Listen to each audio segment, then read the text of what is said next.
Union পরিষদের trade licence নিতে যদি 500 টাকা লাগে, সেটা এনওসি নিতে এটা 50,000 টাকা লাগে। এই হয়রানির কারণে কিন্তু অসাধু ব্যবসায়ী সৃষ্টি হচ্ছে সবচেয়ে বেশি। কারেক্ট। মাননীয় প্রধানমন্ত্রী এবং যারা ব্যবসার সাথে জড়িত তাদের সবাইকে বলছি, আপনারা আমাদের উদ্যোক্তাদেরকে ধাপে ধাপে ধ্বংসের দিকে নিয়ে যাচ্ছেন। ইউনিটি লাইসেন্স কর্পোরেশন লিমিটেড আপনার একটা বিশ্বস্ত প্রতিষ্ঠান। এখান থেকে আপনারা মানুষকে কি কি সেবা দিয়ে থাকেন যদি আমাদের একটু জানান স্যার। ধন্যবাদ। আমরা বেসিক্যালি যে ইউনিটি লাইসেন্স কর্পোরেশন, এটা নতুন উদ্যোক্তা এবং যারা চলমান উদ্যোক্তা তাদেরকে লাইসেন্স সংক্রান্ত সকল ধরনের সহযোগিতা দেওয়ার জন্য আমরা চেষ্টা করি। একটা প্রতিষ্ঠান যখন উদ্যোগ নেয়, তার মানে ট্রেড লাইসেন্স থেকে আরম্ভ করে এবং সর্বশেষ আপনাকে পরিবেশ লাইসেন্স, আইআরসি, ইআরসি থেকে যত ধরনের লাইসেন্স আছে সবগুলো আমরা এখান থেকে সহযোগিতা করি। আমরা শুধুমাত্র একটা হচ্ছে বাণিজ্যিক প্রতিষ্ঠান, আমরা কোনো বিকল্প নয় সরকারের প্রতিষ্ঠানের। আমরা আমাদের উদ্যোক্তাদেরকে সহযোগিতা করার জন্য যত ধরনের কাজ আছে সেই কাজটা আমরা করি। একটা ফুড অ্যান্ড বেভারেজ কোম্পানিতে কি কি ধরনের লাইসেন্স থাকতে হয়, কি কি ধরনের কাগজপত্র থাকতে হয়? দেখা গেছে অনেক সময় সাংবাদিক ঝামেলা করে, অনেক সময় পুলিশ র্যাব ঝামেলা করে। এই ব্যাপারে যারা উদ্যোক্তা আছে বা ছোট বড় মাঝারি শিল্প কারখানার মালিকরা আছে, তাদের উদ্দেশ্যে আপনি কি বলতে চান? যদি একজন উদ্যোক্তা সঠিক নিয়মে যদি ব্যবসা আরম্ভ করতে চায়, তাহলে সে কোনো ধরনের ঝামেলায় পড়ার সম্ভাবনা নেই। প্রবলেমটা হলো যে আমরা প্রথমেই চিন্তা করি আমরা কিছু ইনভেস্ট হলে একটা ফ্যাক্টরি করে ফেলবো, আর এটা কিছু প্রোডাক্ট উৎপাদন করব, এটা মার্কেটে দিয়ে ফেলবো, এটা আমাদের টার্গেট থাকে। কিন্তু এই কাজ করার আগে আমাদেরকে যে আইনগত কিছু কাজ আছে, আমাদের যে লাইসেন্স সংক্রান্ত কিছু কাজ আছে, আমাদের এই অনেক উদ্যোক্তারা এটা মানতে রাজি না অথবা অনেকে জানে না।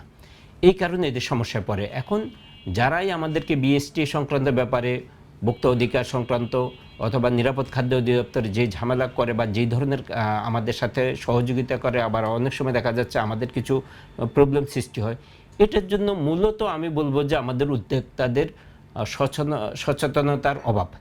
কারণ ওনারা প্রথমে হচ্ছে যদি কোনো লাইসেন্স আরম্ভ করতে হয়, আপনি যে প্রশ্নটা করেছেন যে বেভারেজ বা ফুডের জন্য যে ধরনের লাইসেন্সটা লাগবে, সেই লাইসেন্সটা কী ধরনের লাইসেন্স লাগবে এইটা না জেনে ওনারা উৎপাদনে চলে যায়।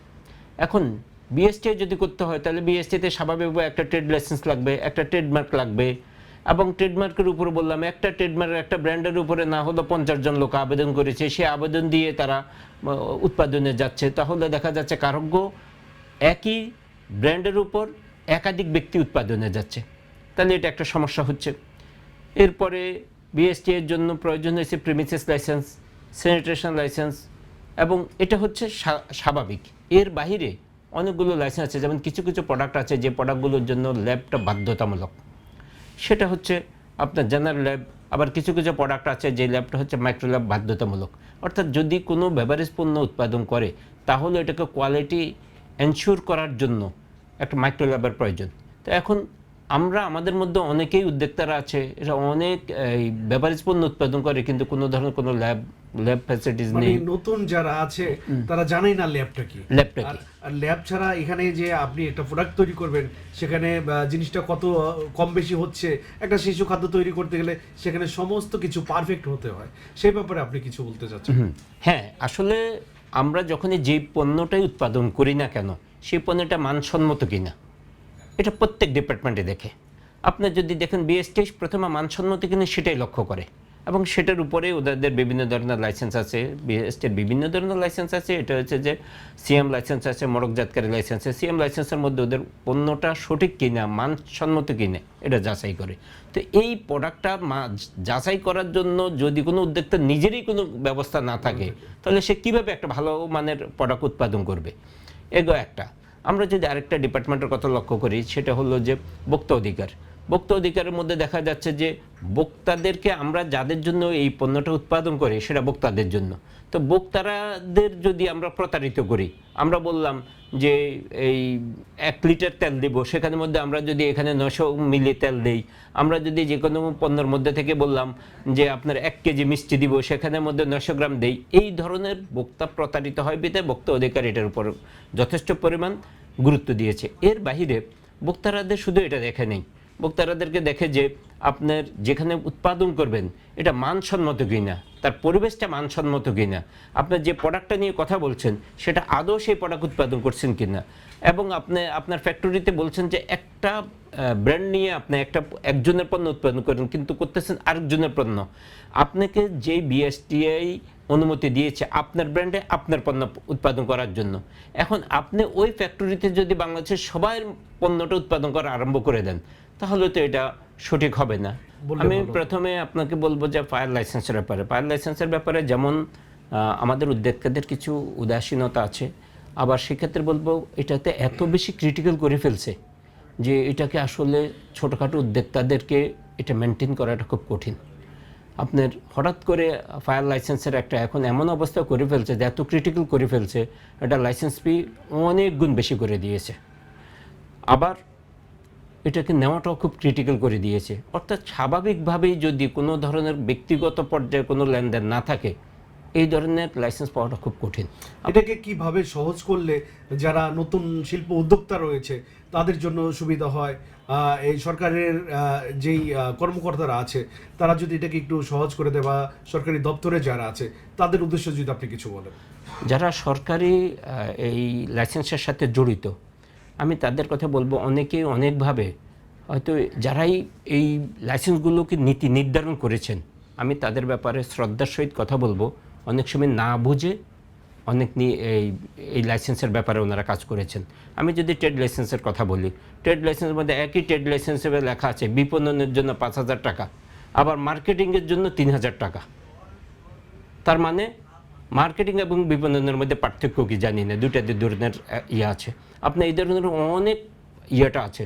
উৎপাদনের জন্য 1,000 টাকা ফি, বাজারজাতকারীর জন্য 5,000 টাকা ফি, মোড়কজাতকারীর জন্য 5,000 টাকা ফি। আমি যদি বাজারে বিক্রি করতে না পারি তাহলে আমি উৎপাদন করে লাভ কি? উৎপাদন মানে এটা একটার সাথে একটা রিলেটেড। এর আগে ফ্যাসিস্ট সরকারের কিছু কর্মকর্তা ছিল যারা এই ব্যবসাটাকে ক্রিটিক্যাল করার জন্য অনেক ধরনের ইয়ে করেছে। যেমন আমি একটা উদাহরণ দিই, একটা উৎপাদনকারী প্রতিষ্ঠানের জন্য কোনো কারণ ছাড়া এটাকে বলে দিয়েছে যে সে ফায়ার লাইসেন্স লাগবে, নিঃসন্দেহে ফায়ার লাইসেন্স লাগবে, আমি এইটার বিকল্প নেই, কিন্তু বলে দিয়েছে আগে ফায়ার লাইসেন্স লাগবে তারপরে আমাদেরকে ট্রেড লাইসেন্স দেবে। তো এখন ফায়ার লাইসেন্স যদি আনতে যাই তাহলে বলবো ট্রেড লাইসেন্স আনো, ট্রেড লাইসেন্স আনতে গেলে ফায়ার লাইসেন্স আনো। কিছু কিছু লোক আছে, কিছু কিছু কর্মকর্তা আছে, তাদের কাছে যদি আমরা যাই যে বললাম যে আমি একবার ট্রেড লাইসেন্স দেয়, সে বলবো যে পরিবেশ লাইসেন্স আনো। মানে উনি নিজেও জানে না একটা ট্রেড লাইসেন্স মানে পরিবেশ নিতে হলে আমাকে 60টা ডকুমেন্ট জমা দিতে হবে, ওই 60টা ডকুমেন্ট প্রত্যেকের জন্য আমার প্রয়োজন হচ্ছে ট্রেড লাইসেন্স। তো আমি ওইটার মধ্যে থেকে প্রথমে গেলেই বলে কি আপনারা ইয়েতে পরিবেশ লাইসেন্স আনেন। ফায়ার লাইসেন্সের ক্ষেত্রে একই কথা, ইয়েটা নিয়ে আসেন আগে ট্রেড লাইসেন্স, ফায়ার লাইসেন্স নিয়ে আসেন। তো ফায়ারের লোকজন যে কথাটা বলে যে ভাই আপনার কোন জায়গায় কোথায় কিসের জন্য আমরা আগে এই ফায়ারটা দেব, সেটার কোনো আপনি আমাদেরকে ডকুমেন্টস দিতে পারতেছেন না, আমরা দেব কিভাবে? তো এতে কি হলো, ব্যবসায়িক খরচটা বাড়িয়ে দিয়েছে, ব্যবসায়িক সময়টা বাড়িয়ে দিয়েছে। আমরা যদি একটা জিনিস লক্ষ্য করি, সৎভাবে একজন ছোট উদ্যোক্তা যদি প্রোডাকশন পর্যন্ত যেতে চায় তার সবচেয়ে সময় লাগে 7 মাস। আমি দায়িত্ব নিয়ে কথা বলছি, আমি বলতে পারবো কোথায় কোন জায়গার মধ্যে সঠিকভাবে যদি করতে চায় এবং কোনো ধরনের সুযোগ সুবিধা না দিয়ে যদি করতে চায় 7 মাস লাগবে। 7 মাস লাগলে একটা উদ্যোক্তার কী করে সম্ভব যে সে ভাড়া নিয়েছে, ভাড়া নেওয়ার পরে আপনাকে এটা নিয়ে এমনভাবে ইয়ে করতে 7 মাস পর্যন্ত তাকে ভাড়া পরিশোধ করতে হবে, তার লাইসেন্সের জন্য যেই লোকগুলো মানে কাজ করার জন্য যে লোকগুলো রাখা হচ্ছে, তারপর তার কর্মচারী সব কিছু হবে, মেশিন দিতে হবে। তো 7 মাস পর্যন্ত সে তো এমনি দেউলিয়া হয়ে যাবে। তো দেউলিয়া যদি হয়ে যায় তাহলে এখানের মধ্যে আর ব্যবসাটা সে কীভাবে করবে? আমাদের ব্যবসাটাকে কিছুদিন আগে আমাদের শ্রদ্ধাভাজন যারা নীতি নির্ধারক ছিল বলল যে আপনারা ট্রেড লাইসেন্সটাকে আপনার সহজীকরণ করা হয়েছে, কিন্তু আপনারা যদি লক্ষ্য করেন ট্রেড লাইসেন্স কী সহজীকরণ হয়েছে জানি না। সেটার মধ্যে থেকে হলো কি, দক্ষিণ সিটি কর্পোরেশনের মধ্যে ট্রেড লাইসেন্সের মধ্যে কোনো ধরনের কারোর সাথে যোগাযোগ একটা আলোচনা না করে সাইনবোর্ড করে একটাকে স্পেশালি সাইনবোর্ড করে একটাকে দ্বিগুণ করে দিয়েছে, যেটা উত্তর সিটি কর্পোরেশনে করে নাই। তাহলে দক্ষিণ সিটি কর্পোরেশনের জন্য এক আইন, উত্তর সিটি কর্পোরেশনের জন্য আরেক আইন। তাহলে একটা জায়গায় তো 2 আইন চলতে পারে না, 2 আইন চলতে পারে না, এই গেল একটা। দ্বিতীয় নম্বর, এমন কতগুলো নিয়ম করে দিয়েছে, যদি ট্রেড লাইসেন্সের খরচ, যদি লাইসেন্স ফি ৬,০০০ টাকার উপরে হয়, তাহলে এটার সাইনবোর্ড ফি কত হবে সেটা সরজমিনে পরীক্ষা করবে, দেখবে, একটা কমিটি যাবে, লোকজন গিয়ে সিদ্ধান্ত নিবে কত হবে। তো সিটি কর্পোরেশনে এত লোক আছে নাকি যে ওখানের মধ্যে ৬,০০০ টাকার উপরে যদি হয় ওরা যাবে, দেখবে? তার মানে এই যে কাজটা করেছে, এই কাজটার মধ্যে একটা সার্কুলার আমি পেয়েছি, আমার কাছে সার্কুলারটা আছে, এই ঘটনা এটার জন্য এতে করতে হবে, তার মানে এটাকে জটিল করে ফেলছে, সময় সাপেক্ষ করে ফেলছে, খরচ বাড়িয়ে দিয়েছে। তো সবগুলো করে দিয়েছে। আমি বলবো বর্তমান সরকারের আন্তরিক প্রচেষ্টা আছে যে এইদের মধ্য থেকে যে ছোট ছোট উদ্যোক্তারা যেন একটা ভালো ব্যবসা করতে পারে, এই একটা ইচ্ছা আছে। কিন্তু কিছু অসৎ কর্মকর্তা কর্মচারীদের কারণে ব্যবসায়ীরা কোনোভাবেই এটাকে সম্ভব হচ্ছে না। আমি বলছি অনেকে, যেহেতু আমি এটার সাথে জড়িত, অনেকেই ব্যবসার অর্ধেক অবস্থায় আবার তারা ব্যাক হয়ে যায়, অর্থাৎ যেই পরিমাণ মূলধন নিয়েছিল, যেটা নিয়ে কাজ করেছিল, সেটা বাদ দিয়ে এবার তারা আবার পূর্ব অবস্থায় চলে যায়। আমরা ট্রেড লাইসেন্সের ব্যাপারে কথা বলতে চাই, যে প্রতি বছর নবায়ন করা এই ট্রেড লাইসেন্স, এতে করে যারা শিল্প প্রতিষ্ঠানের মালিক আছে তারা হয়রানির শিকার হয়।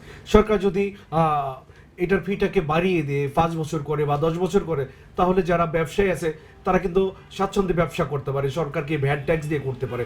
এই ব্যাপারে আপনি যদি কিছু বলতে চান, বাণিজ্য মন্ত্রী মহোদয় আছে এবং আমাদের প্রধানমন্ত্রী আছে, আপনি যদি এই ব্যাপারে কিছু বলতে চান। ট্রেড লাইসেন্সের ব্যাপারটা নিয়ে আমি কথা বলবো। একজন ব্যক্তি যদি ট্রেড লাইসেন্সের মধ্যে টোটাল খরচ হয় 4,000 টাকা, এইটাকে নবায়ন করতে লাগে 7,000 টাকা।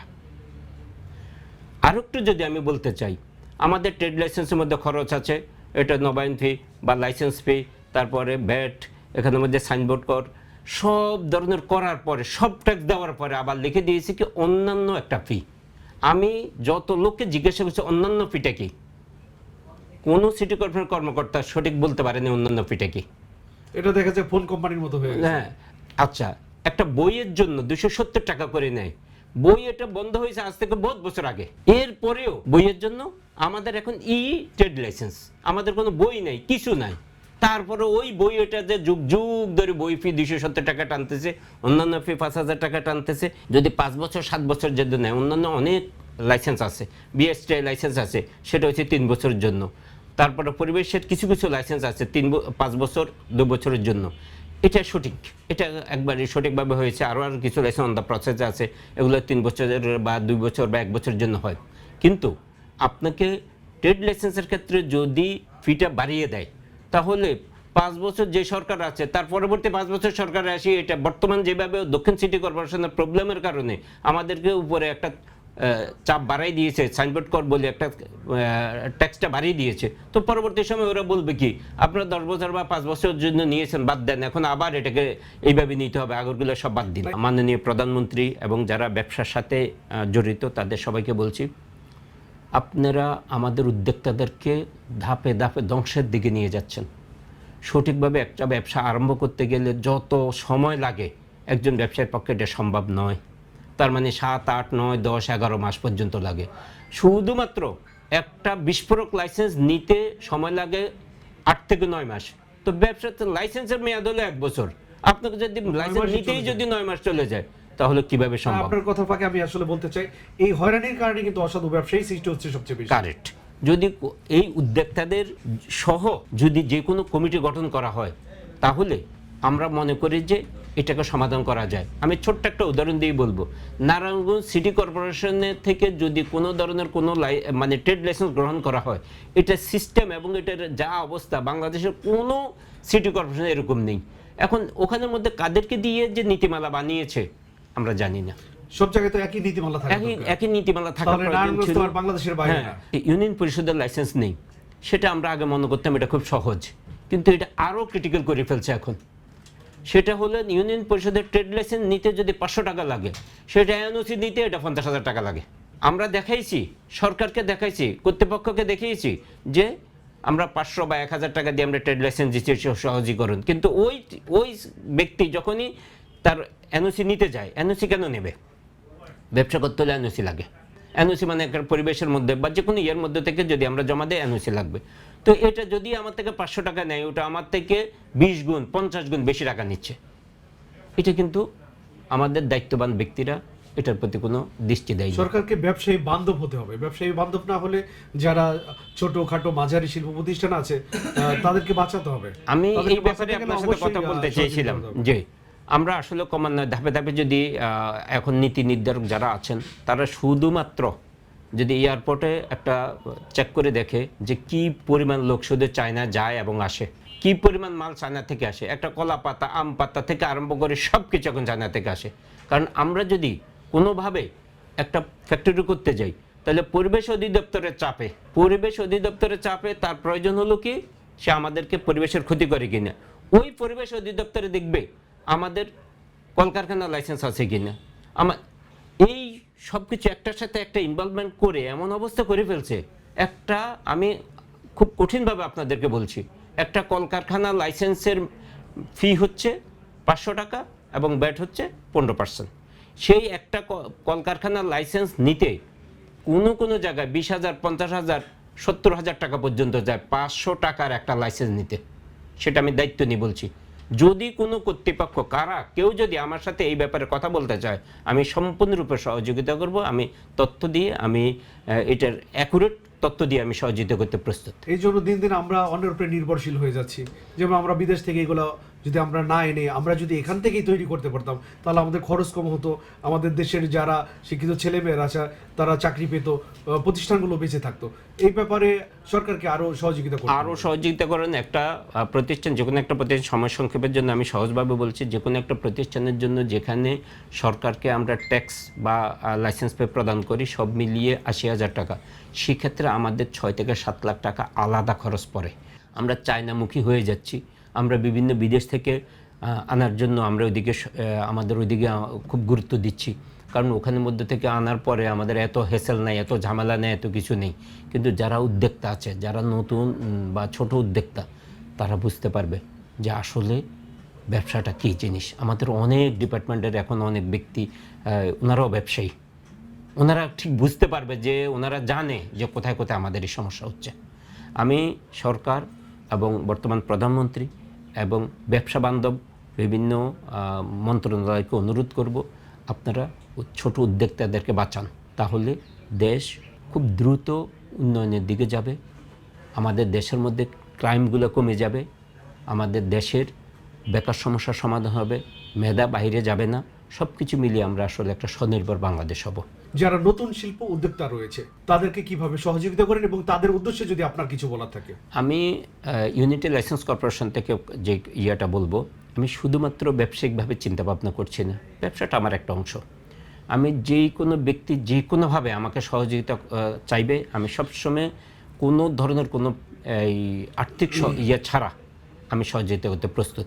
তো এরপরে যদি ব্যবসায়িক কোনো লাইসেন্স করে দেয়, সেক্ষেত্রে আমার প্রতিষ্ঠানের কিছু খরচ আছে, আমি সেটা নেই। কিন্তু কেউ আমার থেকে চাইলে আমি অবশ্যই তাকে সম্পূর্ণরূপে সহযোগিতা করার জন্য ইউনিটি লাইসেন্স কর্পোরেশন সবসময় আপনাদের পাশে আছে।